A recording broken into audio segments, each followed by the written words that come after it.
What's wrong, Stella? What? Let me see. What is it? What? Let me see. Why hasn't Dr. Monica Quartermain been arrested in murder case?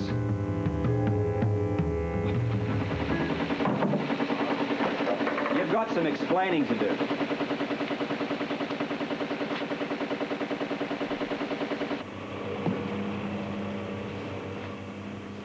You're late. I didn't know we had a set time. Now that I'm here, name your price.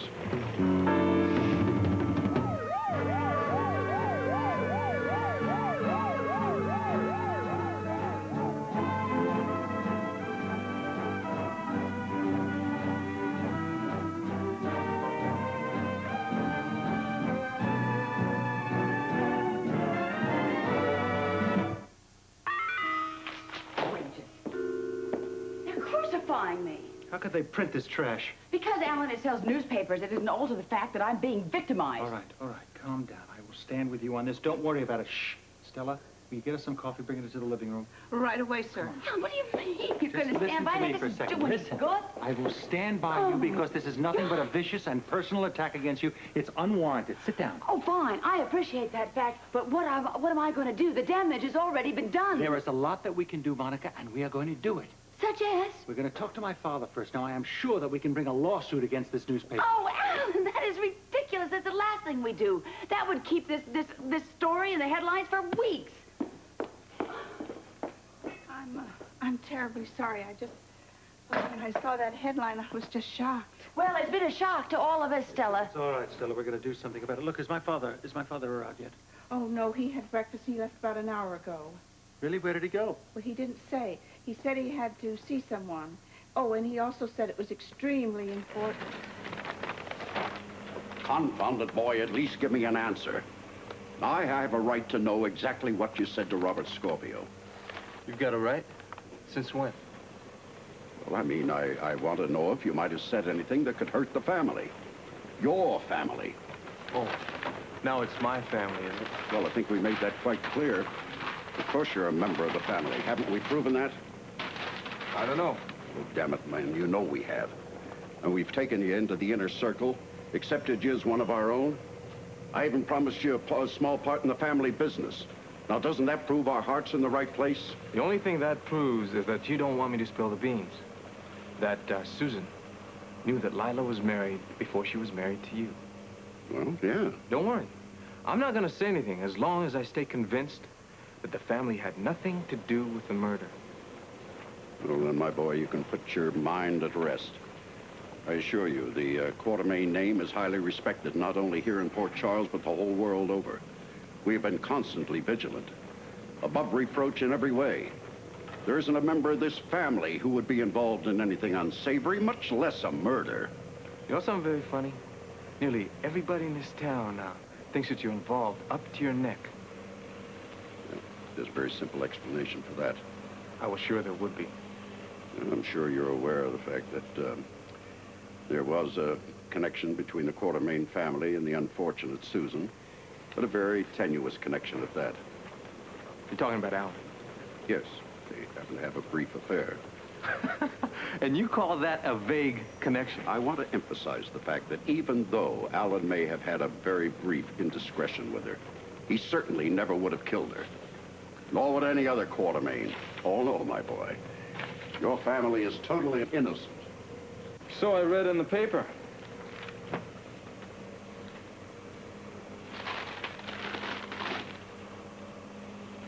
This is yellow journalism, a pack of lies. Morning. Hi, how you doing? Anybody knows I'm late? No, not yet. Calvin Brown, Edward Quartermain? Oh, I guess I'm interrupting. No, no problem. Oh, I gotta start work anyway. Nice to meet you, Mr. Quartermain. Oh, yes, nice to meet you, Mr. Brown. Calvin Brown. See you, Jimmy Lee. See you later.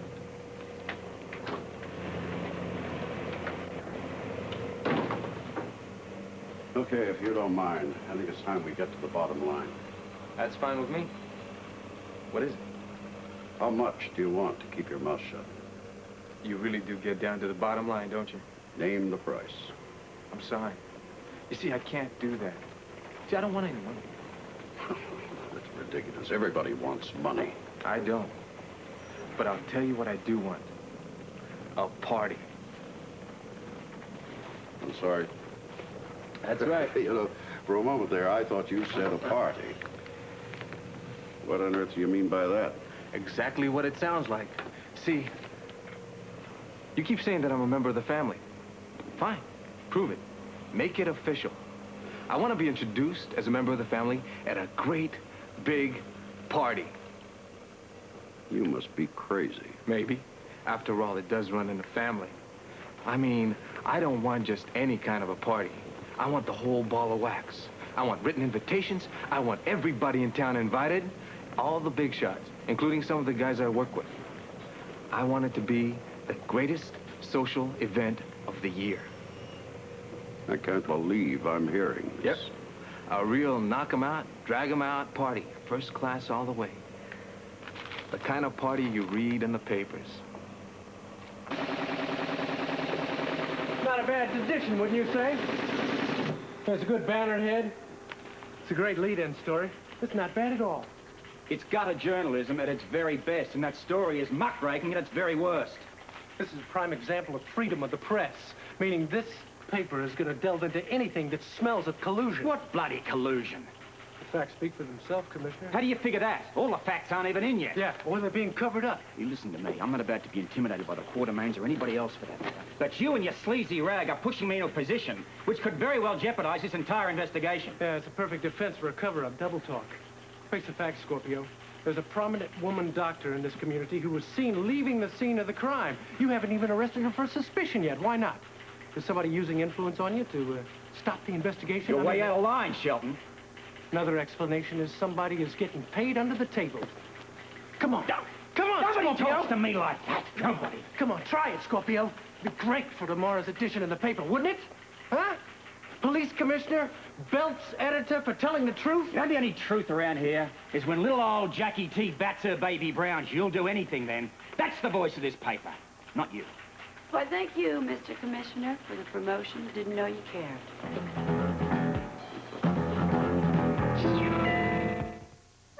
Well, I'm glad you dropped by. I have a few things to discuss with you. Like what? Like the garbage you're writing. Drop dead. And if I do, you'll be the first one to write the obituary. Yes, with great pleasure. Forget your pleasure.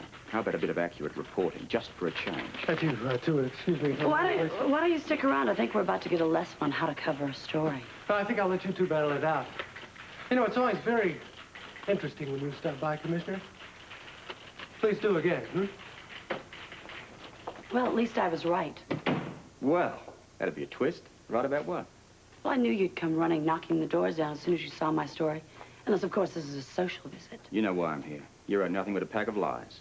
The trouble with you is you can't face the truth. You call that circulation-seeking story the truth?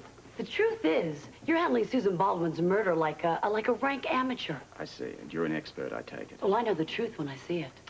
Perhaps, but there are certain truths you're not very good at dealing with. Oh, so we are back to that. Back to what? Your marriage to Holly. You said it, not me.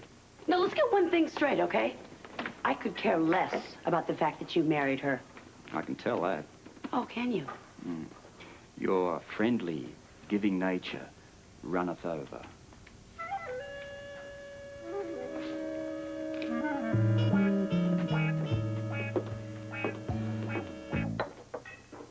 You know what would be wise? I wouldn't know what was wise if it fell over me. Listen. What? In lieu of this article in the newspaper, I think you should call the hospital and tell them you're not coming Oh, back. Just make up an Alan. excuse. Alan, that is the most ridiculous thing I've ever heard. There you are, you children. guilty. Have you seen the morning paper? Stella always leaves it on the hall table, but I can't find it. No, I can't find it either, darling. I'm sure that they probably missed us in delivering our copy this morning. Oh, dear, what a pity. They're usually so reliable. Oh, Edward, you're up. Oh, good. Now we can have breakfast together. I had breakfast hours ago, my dear. I've been out. Yes, we know. Where did you go? All in good time, Alan. But now that we're all gathered together here, I have some very unpleasant news to tell you. Oh, dear. Well, don't beat around the bush, Edward. Just tell us what it is. Well, it seems that we're all going to host a very elaborate surprise party. Surprise surprise? Oh, I love surprises. What kind of a surprise? No, one you're not going to like. A surprise I am certain you are not going to like at all. Frankly, you disappoint me. And I'm sure you're going to tell me why. I sort of thought we were past all of this, but evidently I'm wrong. Past what? Your hostility over my marriage to Holly? Oh, give me a break. Look, Mr. Commissioner, I have a story to write. So, unless, of course, you have some specific charge you'd like to put on Jackie, me. call off the vendetta. You're the one that's going to come out of this looking ridiculous, not me. Look, if you're talking about my reporting, I'm going to call the shots as I see them. Where are you getting your facts? I have no comment. You have an informant. Who is it? Haven't you ever heard of a journalist's right to protect their sources? Indeed. I have one for you. What about my right to protect the confidentiality of certain police information? Go ahead, protect it. Don't think I won't. And if it means closing down this sleazy rag and jailing everyone in it for interfering in police business, I'll do just that. Why don't you start right now? What's first? You put on the bright lights in my face, the rubber hose, or do you prefer to start by slapping me around a bit? Oh, dear. If only women could handle breakups as well as men do. Ooh, don't flatter yourself. But, you know, when I come to think about it, you always did. Well, look, I've really enjoyed this delightful little chat, but I have work to do. Really, you could have fooled me.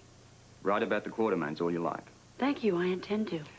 But save your byline for the society column. You're not ready for the front page yet.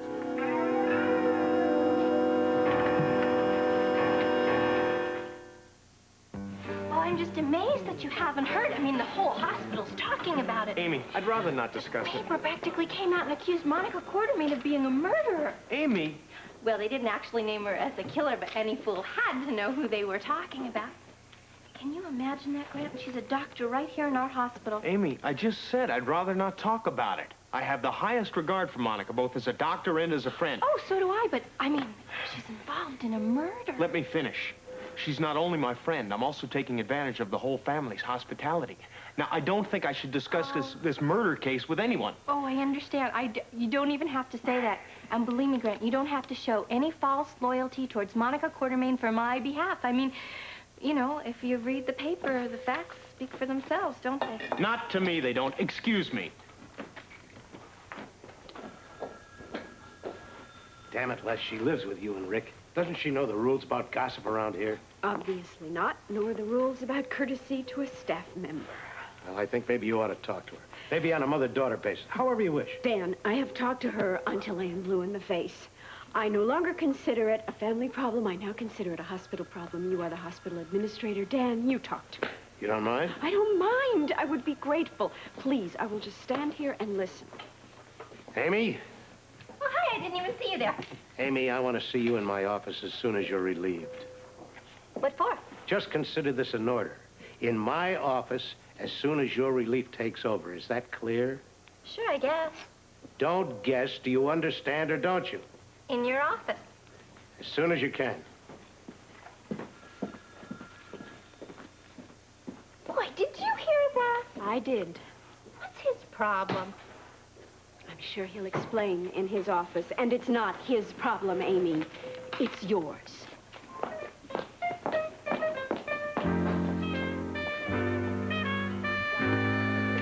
Precinct. Oh, Commissioner, I'll be with you in a minute. You're what, 24th Street? All right. Okay, did what? Yeah, okay. Well, we'll get somebody on it right away. Right, bye. What? Yeah, all right, okay. All right, we'll take care of it. You're right. Yes, Commissioner. Sergeant, now listen, you were on duty when Jimmy Lee Holt was released, correct? Yes, sir, I handled his discharge. Right, now, did he say anything when he was released? About what, Commissioner? Well, I don't know. Did he mention any names, for instance? Not that I can recall. I do remember one thing, though. What? Well, there was an old drunk being released at the same time, and Jimmy Lee reacted to him. Well, reacted how? Well, he kind of noticed him. Well, what was this drunk's name? Well, I don't know offhand, Commissioner, but I can look it up if you like. It'd be a big help. So, here we are. Just take a minute, sir. So, Yeah, it was Jimmy Lee and then the drunk, Tolliver. That's it, spelled with 2 L's. Okay, that's very helpful, Sergeant. Now tell me, exactly how did Jimmy Lee react to this Tolliver? Well, like I said, I was processing Jimmy Lee's discharge, and the officer escorting Tolliver mentioned his name, and Jimmy Lee sort of took note of him. Well, how? Kind of did a double take. As if he knew the name. No, sir. More as if he was interested in the name, if I make myself clear. Very. Now listen. Try to recall, please, when they were both in your presence being discharged. Did they say anything to each other? No, sir. I'm sure they didn't.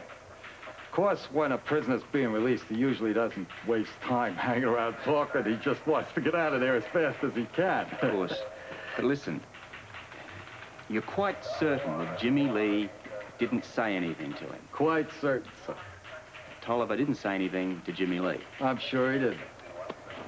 But Jimmy Lee was alerted to the name Tolliver. Why? Okay. He definitely was alerted to the name Tolliver, right? Oh, definitely. Now, he didn't talk to him, I'm sure of that. He just stood right where you are now and watched the old man leave. Well, anything else? No, sir. Except for what I told you, it was just a routine discharge of prisoners. Okay, Sergeant. Now, if anything else comes to mind, you be sure and contact me, right? Yes, sir. And incidentally, I'm going over to General Hospital now. I have a few questions to ask about one Jimmy Lee Holt.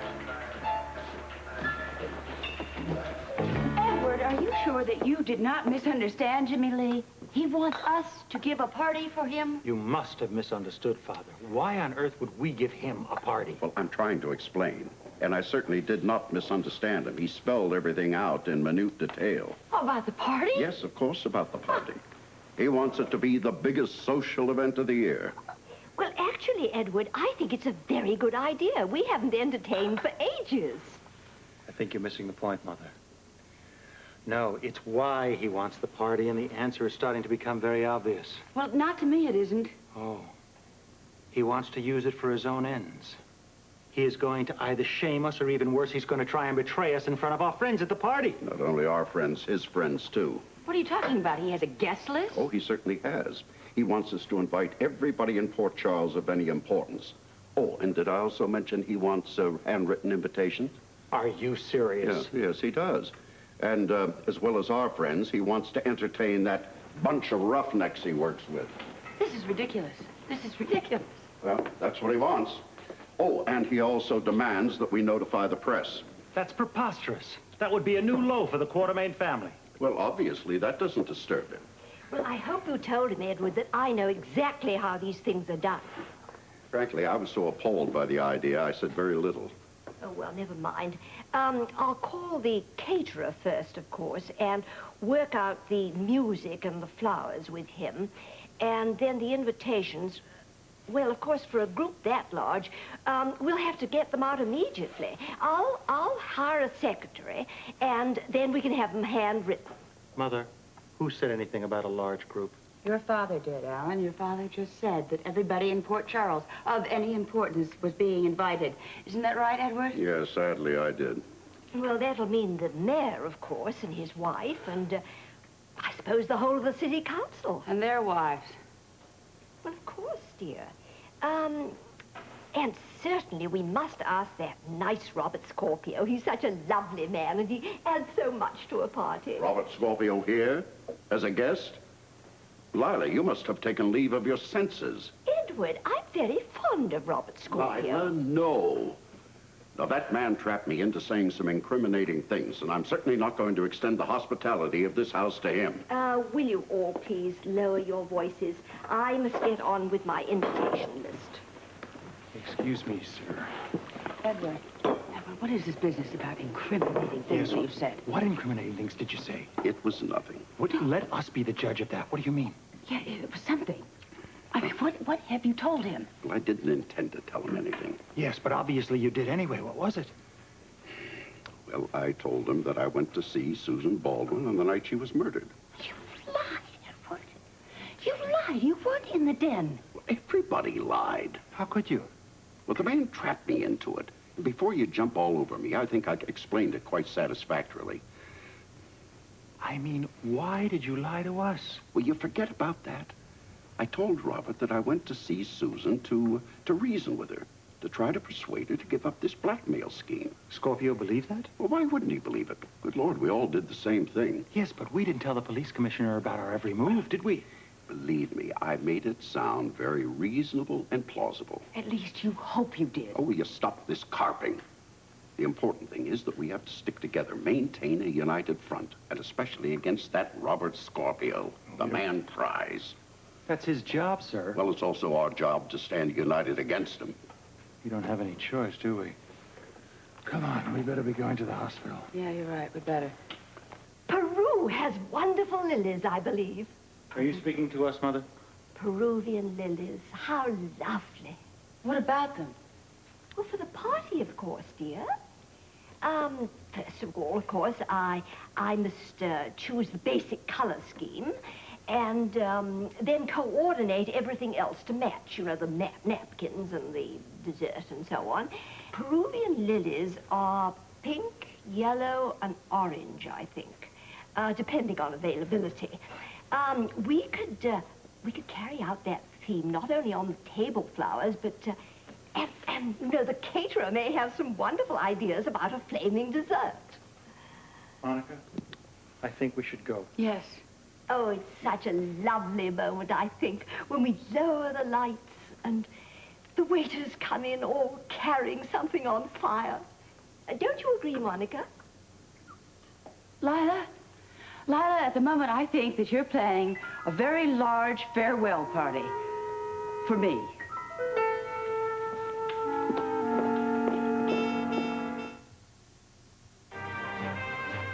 General Hospital will continue in a moment.